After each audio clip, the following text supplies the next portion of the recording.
You know that feeling in organic chemistry where you stare at a problem and just have no idea where to even start? You're definitely not alone. The whole substitution versus elimination thing is probably one of the biggest hurdles for students. But what if I told you there's a simple, logical way to figure it out every single time? Okay, let's get into it. So, this is the basic puzzle, right? You've got an alkyl halide, you throw in some reagent, and what's it going to do? Is one piece going to swap out for another, or are we going to make a double bond? The molecule has options, and our job is to figure out which path it's most likely to take. And this is where it gets tricky. You've got this maze of 4 possible routes: SN1, SN2, E1, and E2. Trying to just memorize a bunch of rules for each one is a total nightmare. So we're not going to do that. Instead, we're going to build a kind of roadmap, a decision-making tool to navigate this maze like a pro. Okay, so here's our game plan for building that tool. First, we're going to find what I call the Great Divide. It's the one clue that cuts our possibilities in half right off the bat. Then we'll look at the structure of our starting molecule. After that, we'll figure out if our reagent wants to be a nucleophile or a base. And finally, we'll put it all together into a pretty much foolproof framework. All right, first things first. The biggest clue, the one that changes everything, isn't actually the alkyl halide. Nope. It's the attacking reagent. Is it strong and aggressive, or is it kind of weak and patient? The single question is the Great Divide.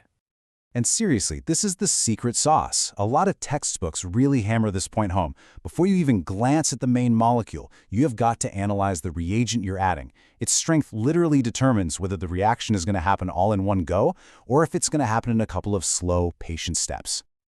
Think about it like this. A strong reagent, a strong nucleophile or a strong base, is aggressive. It doesn't wait around. It's going to attack that alkyl halide directly, forcing a bimolecular reaction, which means either SN2 or E2. But a weak reagent, it's patient. It just waits for the alkyl halide to fall apart on its own first, which leads to a unimolecular reaction, SN1 or E1. And boom, just like that, we've cut our options in half. A really good rule of thumb, just look for a negative charge. Strong reagents, like hydroxide here, almost always have a full-blown negative charge. Weak ones, like water, are usually neutral. So if you see a negative charge, especially on an oxygen or nitrogen, your brain should immediately be thinking, okay, this is either SN2 or E2. Okay, let's move on to our next clue. So we figured out the reaction order by looking at the reagent. Now we turn our attention to the alkyl halide itself. We call that the substrate. Its shape, and more specifically how crowded it is going to narrow down our choices even more. Primary halides, think of them like a wide-open target. The main carbon just isn't very crowded, so it's super easy for a strong nucleophile to come in and attack from behind in an SN2 reaction. There's very little steric hindrance, which is really just a fancy way of saying there's not a lot of other atoms getting in the way. Now flip that completely on its head. With tertiary halides, the carbon with the halogen is attached to 3 other carbons. It's extremely bulky. A direct SN2 attack? No way. It's like trying to walk through a doorway that's totally blocked. So because of all that crowding, tertiary halides have to react differently. Either E2 with a strong base, or SN1 and E1 if they can form a nice, stable carbocation. And then, right in the middle, you've got the tricky one, secondary halides. This is the real battleground, where honestly, anything can happen. They're kind of crowded, but not too crowded, so SN2 is possible. But they can also form a carbocation for SN1, or a base can come along for E1 or E2. For these guys, we have to look at other details to figure out who wins. All right, we've narrowed it down a ton by looking at the reagent strength and the substrate structure. Now for the final choice. Especially when we have those strong reagents pushing for a bimolecular reaction, is it going to be substitution or is it going to be elimination? The answer is all about the specific personality of our reaction. Okay, let's get our terms straight, because this is super important. A nucleophile is something that attacks a carbon atom. A base, on the other hand, is something that attacks a hydrogen atom, a proton. The tricky part is that a lot of molecules can do both, so we need to figure out which job it prefers to do in this situation. So these are the 2 things that can happen. If our reagent acts like a nucleophile, we get substitution.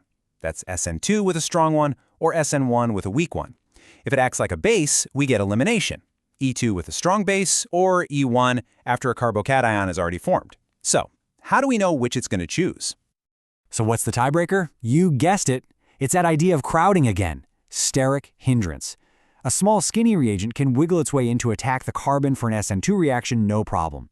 But a big bulky base, like potassium terbutoxide here, it has a really hard time getting to that crowded carbon. It's way easier for it to just reach out and pluck off a hydrogen from the edge of the molecule, and that makes it an amazing choice for forcing an E2 elimination. Okay, we have all the pieces of the puzzle. We've gathered all the clues. Now let's put them together into one simple, powerful framework that you can use to solve pretty much any of these problems step by step. Here it is, the 4-step method. First, always look at the reagent. That tells you the order of the reaction. Second, look at the substrate. That tells you what's even possible based on how crowded it is. Third, if you have a strong reagent, check if it's bulky or not, because that's the tiebreaker for elimination. And finally, you put all those clues together and make your prediction. This table basically shows our whole strategy in action. See, look here, a primary halide with a strong, non-bulky nucleophile. Bam, SN2, no question. And how about a tertiary halide with a weak nucleophile?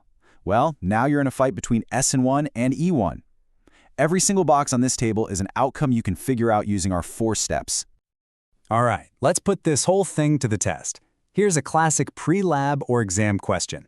You've got 2-chloro-2-methylbutane, and you're heating it up in some ethanol. Go on, pause and give it a shot yourself using the framework. Ready? Okay, let's solve it together. All right, you ready? Let's break it down. Step 1, the reagent. It's ethanol. That's a neutral molecule, so it's a weak nucleophile and a weak base. Right away, we know we're in the first order world, SN1 and E1. Step 2, the substrate. 2-chloro-2-methylbutane is a tertiary alkyl halide. It is way too crowded for SN2, but it will form a superstable tertiary carbocation, which is perfect for SN1 and E1. Step 3, well, that's for strong reagents, so it doesn't apply here. So step 4, our prediction is we're going to get a mix of SN1 and E1 products. And here's what you get. The SN1 product is what you'd expect. The ethanol just replaces the chlorine. For the elimination, the heat helps it along. And the major product follows something called Zaitsev's rule, which is just a fancy way of saying the reaction will make the most stable, most substituted double bond that it can. And that's why 2-methylbutene is our major E1 product here. Look, if you remember just one thing from all of this, make it this. This one idea is the key to the whole kingdom. You always start by looking at the reagent. It is the key that unlocks the entire puzzle, every single time. So now you've got a killer framework for alkyl halides. But halides are just one kind of leaving group, right? What happens if our leaving group is, say, water or a tosylate? How does that change the game? Well, that's exactly what we're going to tackle in our next explainer.